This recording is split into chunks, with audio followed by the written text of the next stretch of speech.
Hey, folks, there you are. It says we're live. And so here we are. Kurt Von Annen, Manana No Mas. It's Thursday at 10 o'clock. Thought I'd jump on here as we're scheduled and have our discussion like we do on a near weekly basis. I've missed a couple of weeks here and there, but for the most part, I'm here Thursdays, 10 o'clock a.m. This goes up to YouTube right now, and then the YouTube will go out to other sources, go out to Facebook and go out to LinkedIn and those things in a bit. I'm still kind of evaluating what I want to use to stream with, as I used to use StreamYard to go to a bunch of different channels, but it ain't cheap. And so I want to find a better way to do this so that we're not breaking the bank just to bring you a message that you may or may not even want to hear. So let's jump in. Well, first things first, I truly thought that I would be out in the backyard, walking around, doing this with you on a mobile device, and kind of having that engagement of walking around outside. It's a beautiful day outside. Oh my goodness, the birds are out there, the sun's out. I mean, it's just beautiful, beautiful day. And as I was setting up this call, it's like I'm on the laptop, and then, well, I got to get that to the phone. And do I want to type that into the phone? No, because I'm old. I'm tired of typing things in phones. And I'm like, you know what? I'm here. It's 10 o'clock. Let's just sit down and do it here. That is part of what I'm talking about today. What I'm talking about today is discipline. Discipline. We just got to do it. We just got to do it. I'm running around here at 9:58, and I'm thinking to myself, okay, I got to this, I got to that, I got to the other thing, get this StreamYard thing going, right? And then I'm like, oh, I'd rather be outside with everybody. I'd rather take everyone outside and go for a walk in the grass and have the conversation out there. I thought it would be better. But here I am sitting in my chair doing this. Why? Because I didn't have the discipline to do what I really wanted to do. Now, that sounds corny because we're here anyway. We're here having the chat anyway. But if I would have done what I wanted to do, the product would probably be better, right? You guys see this office all the time. So, maybe going outside would be cool. Maybe hearing the birds would be awesome for you. Maybe this is the day for you that you really needed me to be outside and doing that thing. And the dog running around and the things that we do out there. But here I am, right? Lack of discipline. This is the result we got. I might be making a big deal about it, but I just got an email. I got it. Well, I didn't just get the email. I got the email yesterday and I read it and I said, ooh. And then I read it again. Ooh.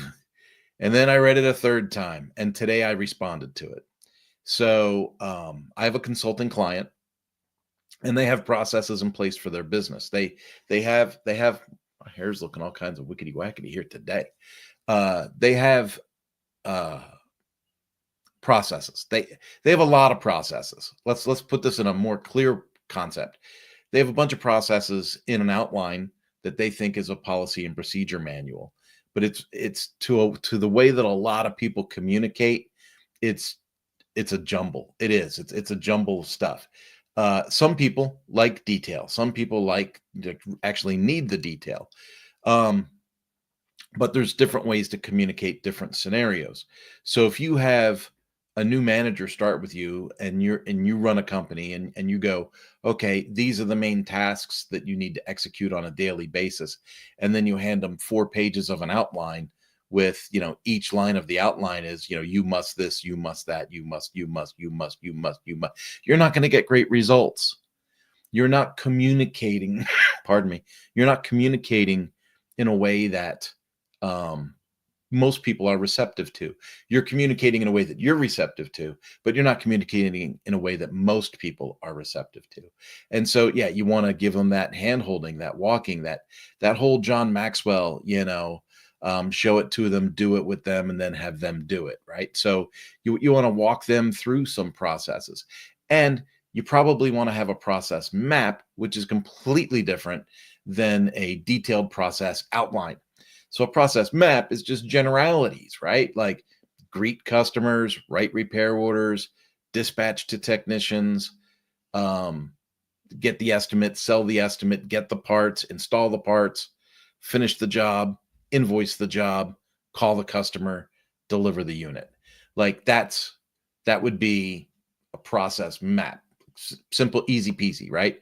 Like these are the main things we're doing. And then that giant outline with all the details, well, that's something that would be like applied to the process map. So you would say, do you need to know the process for how to write a repair order?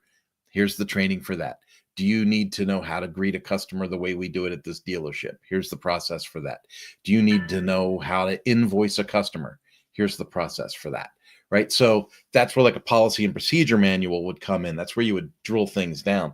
But I think instead of an outline, that should be more of like a narrative or perfect situation for me. I'm a big fan of this, obviously, with what we do for a living here at Manana No Mas. I'm a big believer that it should be some type of online course in the back end of your website. And it should be like a resource library of training. So it would be like, how do you invoice a client? Let's take a look at this sample video on how to invoice a client. And then it goes through, click here, click this, click that, and they see it rather than read it. Because having it able to be read is great, but being able to see it in action is great for other people. So this takes me to where we're at, discipline. What's the dealio? What's the dealio? Here's the dealio. The email I got was, we have all these processes. It's allergies every year. Mother Nature comes to life and I start to die. All right. So they have all these processes in place. They have all these things in place. And they'll say the manager knows what they're supposed to do. They're just not getting it done. The manager knows they're supposed to delegate to the people, but the people aren't doing the job and the manager's doing the job. Does that sound familiar to you? I bet it does. If you are in any kind of a leadership role, you've probably been in a position before where you like delegate something and it doesn't get done, or it doesn't get done the way you want it to. And then you're like, it's just easier to do it myself. And then you do it yourself. And then the next time rolls around, maybe you don't even delegate it next time. Maybe just go, I'll just do it myself. Right. And then every time that happens, you're just stacking yourself with multiple hats. When I talk to business people in the real world, whether it's a mastermind, at the store, in the office, whatever, when I talk to real leaders, a common phrase I hear is, well, with this job, you wear a lot of hats. With this job, you got to wear a lot of hats. Yeah, I get it. You think there's a lot of hats with this job. Your hat is to manage, build a team, and delegate. That's your main hat. Your main hat is to build a team, train them, and delegate. That's your main hat. They're supposed to do the stuff, like the stuff when you go, oh, well, you got to wear a lot of hats in this job. You're wearing a lot of hats because you don't have other people wearing their hats. There's so many phrases or things that we could reach out to fill in on this topic. But it comes down to discipline. And so there are different ways to look at discipline. There are, you could say, well, you just got to make people do it. Well, how do you make people do it? That's the art of leadership. This whole, management cycle that was popular in the 60s and 70s, that might have gotten things to a decent level. But, in this day and age, we need leaders. So a leader needs to be able to do some of the work. They do. They need to be able to say, hey, watch me do this. Now I'm going to work with you and I'm going to do it side by side with you. And now you're going to do it. This is your thing. This is what you are hired to do. This is your thing. I'm going to check in every now and then and make sure that you're still doing good and that you're happy. But for the most part, this is your thing. And then take that hat off and you put that hat on somebody else. And then you go and you use discipline to give a hat to somebody else. Time and time again, I run into that, especially smaller businesses. Smaller businesses will say, well, we can't afford anybody. We don't have the head count. We can't, when I go into a motorcycle dealership and they have 2 technicians and they call one of them a service manager, and that guy is actually working on motorcycles and he has more build hours than the other technician, that's the sign that business is broken. That business is mad broke. Not only that, if the technician's paid on flat rate, he's pissed and looking for a job anyway. Why is the manager taking all the gravy and billing all the hours? I get paid by flat rate. I get paid for what I get done, and I'm not making any money here, but I feel like I'm here all the time. That's what people say. You don't think that's what they say, but that's what people say, right? So in a perfect world, the manager that's flagging all the hours should be building that team, should be training that other technician to be productive, to be efficient, work with them to make them the same caliber of technician you are, so that you can give them the hat and you can go and manage the business.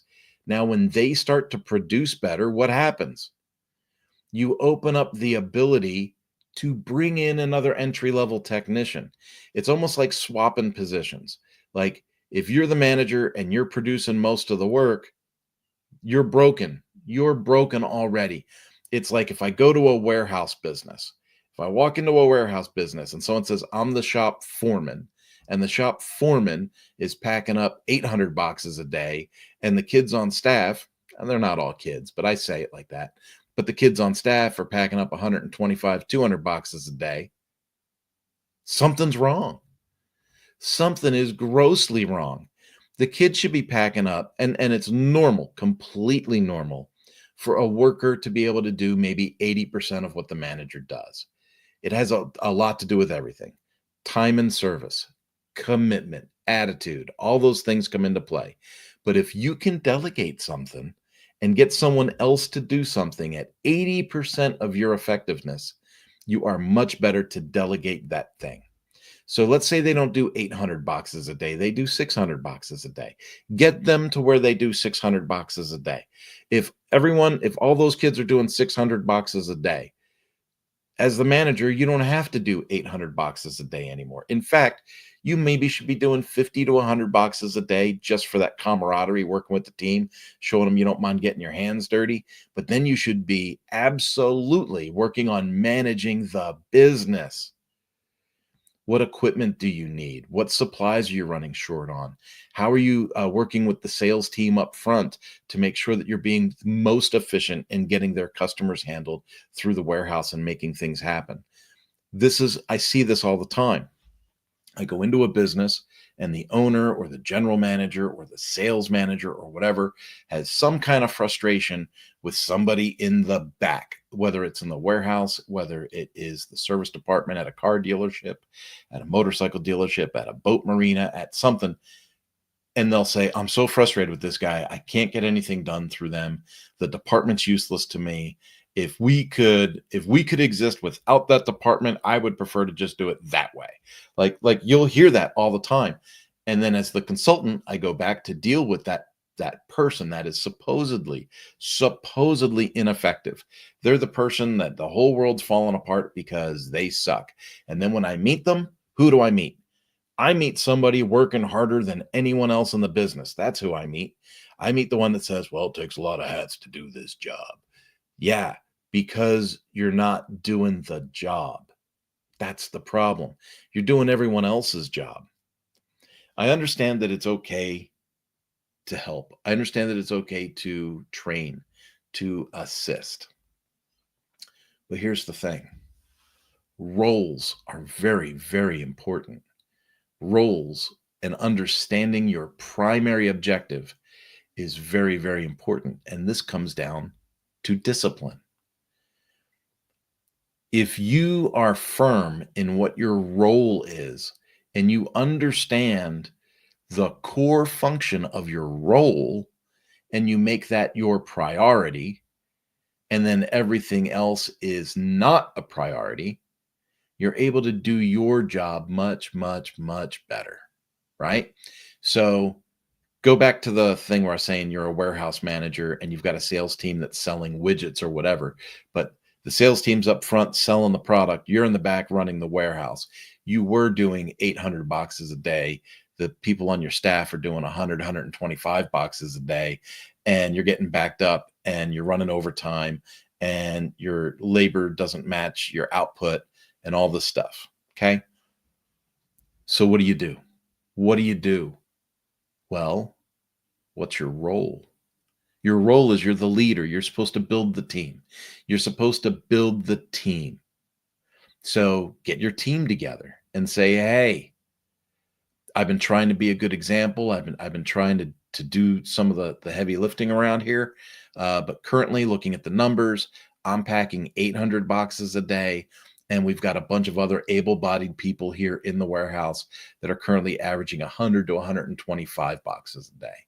So my question to you is, what can I do as the leader of this group that would make it easier or make you able to increase the amount of boxes that you pack a day? And then you have that conversation. Maybe someone's got a broken roller or a broken conveyor belt in their work area. Well, now you got something to fix. You see, that's the thing. When you're the manager and you accept your role of leadership and growing the team and being in charge of the place instead of doing all the work, then you can become aware of things. Oh, so we've got an equipment failure here. We've got an equipment failure over there. Oh, you haven't been trained. Okay, so who here has been here for more than a year? Put up your hands. Great. I'm going to need you to work side by side with him and show him some of the roundabouts on how to get things done more quickly, right? How do we clean up after ourselves? How do we have a clean work environment? How do we have a safe work environment? Who else has an equipment issue that we haven't addressed yet today? Are you tracking where I'm going? The manager takes the management role. And when I say management role, what I'm really looking for is leadership. I'm tired of talking about managers. I want to talk about leaders, right? And so a manager would say, it doesn't matter if the conveyor belt's broken, we still got to do 500 boxes a day per person or 600 boxes a day per person, right? That's what a manager would say. A leader would say, who has an equipment problem and how can we fix that, right? Or does anyone have a workaround for this piece of broken equipment while I'm working on getting that piece of equipment repaired? You see, it's ask your people. Your people are smart. Your people they just don't talk to you because why? Well, let's just be honest, because you're a jerk. You're supposed to be the boss. You're supposed to be the leader. You're supposed to be in charge. You're supposed to be someone they can look to for leadership. And where are you? You're running around packing up 600 boxes a day or 800 boxes a day.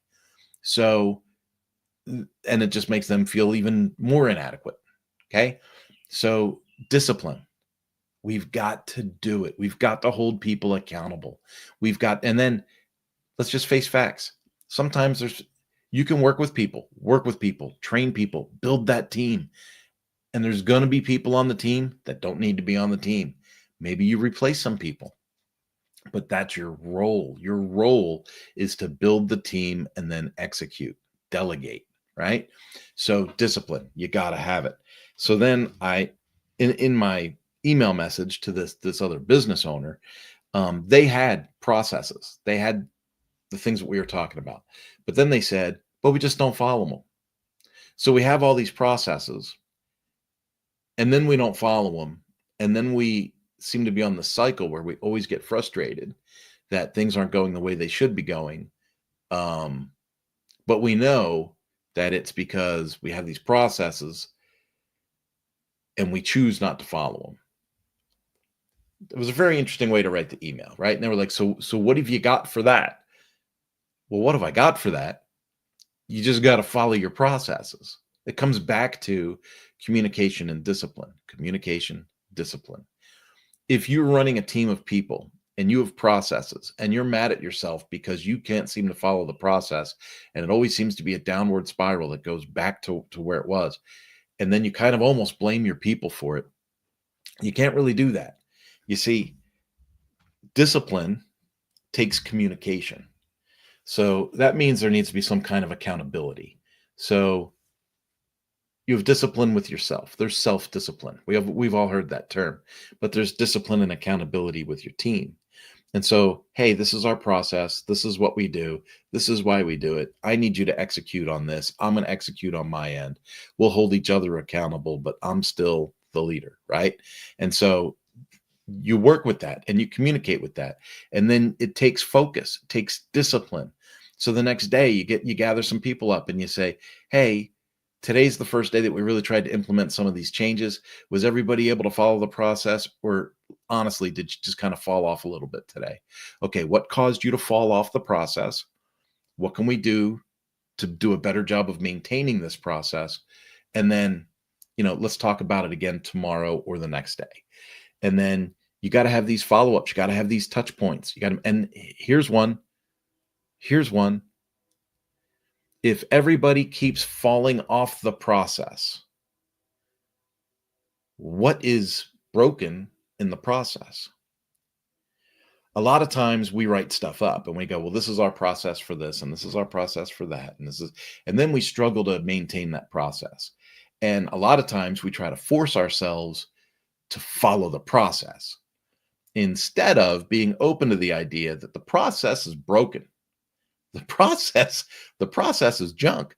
So when I'm when I'm writing emails with this business owner, because right now we're doing virtual training, she says we have these processes, they're just not getting followed, and our manager's not following the processes, and we're not following the processes, and they're doing all this work, and they're not delegating to their people, and we're just not getting the productivity that we need. Okay, so that's kind of how all that falls out. Now, the owner made the processes, and then they delegate the processes to the manager. The manager says, okay, I can do this. I can take this job. These are your processes. Cool. I'm good with that. And then doesn't follow any of the processes, and then doesn't get the results they want from their team. Now, they've done this multiple times. Time and time again, they've met, they've discussed the processes, they go to institute the processes, and then they fail at executing on the processes. So, a couple of things. You got the wrong dude. Maybe you got the wrong dude. Maybe you got the wrong guy. But they voiced to me, they know it's the right guy. They voiced to me that they know it's the right guy. So let's scratch that off the list. Okay. So according to you, you got the right guy. So whether it's the right guy or not, whether it's the right guy or not, they've made a commitment that this is the right guy. And they're actually worried that the right guy might leave because the right guy's having a problem. So the right guy has the job. So if it's the right person, it's either the wrong staff or it's the wrong process. So we need to have enough discipline to be able to look at these things and say, do I have the wrong staff here? I got the right manager. Do I have the wrong staff assigned to the right manager? If I chose this manager, if I chose this leader, and I know I have the right leader, I either got bad staff or I got bad processes. Now, when I consult with businesses, a lot of times they assume the process is right. It's a big assumption, but things change over time. Processes need to change because technology changes. Expectations change. It used to be a person could drop something off. Let's say you had a computer. You could drop off a computer at the shop for warranty repair, and it could take 2 weeks. And you'd be like, yeah, I'm without my computer for 2 weeks, but I'll be all right. Nowadays, you're like, you drop off your computer for warranty repair and you want it back the same stinking day, right? Because everybody's attached to something online. Everyone's attached to something with technology. And so now we're like, can I get a loaner computer? Do you have a loaner? Do you have an alternative machine? Do you have one I can rent for, while you're working on this one? Like, it's changed. The expectations have changed. So the process had to change. And then the people working the process had to be risen to the level of the new process. So I'm hesitant to always tell people you got the wrong staff. I'm really hesitant to say you got the wrong staff. I know everyone says, well, I know we got the right leader. And I'm like, if you have the right leader, maybe you need to invest in that leader. Get them some real training. Get them some communication training. A lot of times we promote someone to leadership because of something they can do physically or mentally, something that they're an expert in. At the warehouse, they've worked at the warehouse for 12 years. They know everything about the warehouse. They know where every box is. They know where every forklift is. They know where everything is at. They have the most skill in the warehouse. So we're just going to make them the warehouse manager. And so a lot of businesses do that. But What formal training has this person had driving a forklift that makes them capable of running a team of 12 people? None. None. Right? And so, what formal training does that person working 12 years in a warehouse have at sitting in a boardroom with a bunch of vice presidents talking about order fulfillment at the warehouse level? None. None, because they don't have any training on corporate speak, corporate mannerisms. They don't have any of the etiquette that goes back and forth. And you might listen to this and go, Kurt's crazy. Kurt's lost the plot. I haven't lost the plot. When we promote these people to leadership, we need to treat them like leaders. We need to train them like leaders. We need to teach them about discipline, communication, roles, optimism, goal setting.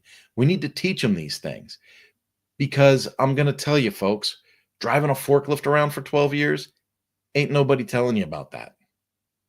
Working on motorcycles in the back of the shop while your back's getting tired, nobody's talking to you about that. Look at athletes. Athletes become professional athletes. And then unless they seek it themselves, nobody is preparing them for communication in the corporate space when they retire from sport.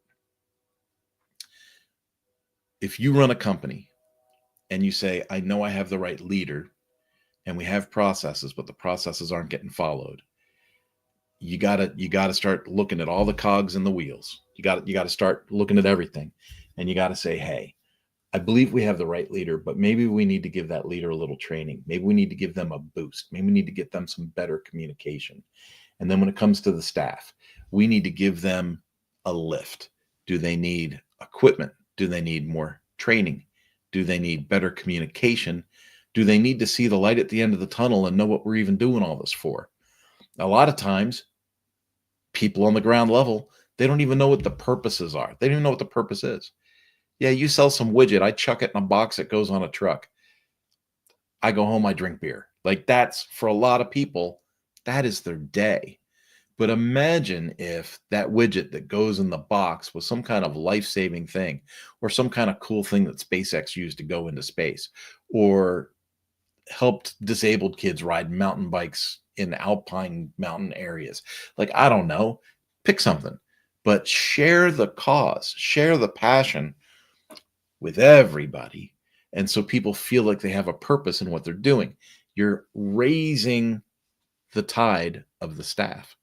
If you raise the tide of the staff, you give them purpose, you give them training, you give them the proper equipment, and you take your leader and you train your leader and you show them accountability, discipline, and communication, and you give them good, updated processes that are relevant to the work that is currently being done. Folks, Bob's your uncle. Discipline. We just got to do it. We just got to do it. I wanted to ask people that would come on this live to say, hey, how are you doing? How's things going with discipline for you? Where are you failing? On a personal note, I moved to Kansas in 2023. I was not prepared for what winter would do to me. I like to eat and I like adult beverages and I like them together. I swelled up like a bear in hibernation. I also coach a mountain bike team for kids.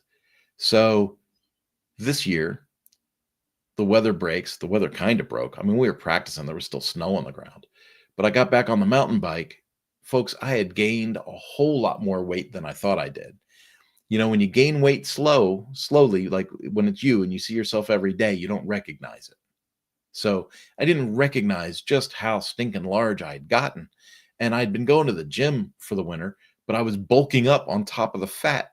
So I ended up looking like one of those dudes in a strongman competition, but that is not what you want to look like on a mountain bike. And so the season broke. And this is kind of a talk about discipline. I recognized at the first event this year, this ain't going to work. I got to make a drastic change so that I can represent to these kids and I can practice with these kids and work with these kids on the trails. I got to be able to perform at a certain level. Right then and there, cold turkey, just stopped with the adult beverages, trimmed down a little bit on my food intake, and 2 months later, I'm down about 15, 16 pounds. Still working on it. It's not done. That's where the discipline takes over. I knew there was a result that I wanted to get. I knew what I had to do to get that result, and it takes resolve to do it. Do I want to? I'm being honest. I'm being so super transparent. Do I want to skip a beer with my dinner? No, I do not want to skip a beer with my dinner. Are there days during the week that I would like to eat that I choose not to eat because I'm fasting? No, I'd love to eat. I'd love to throw a steak on the grill. I love to cook. If you will look at my social media, you will see that I love to cook.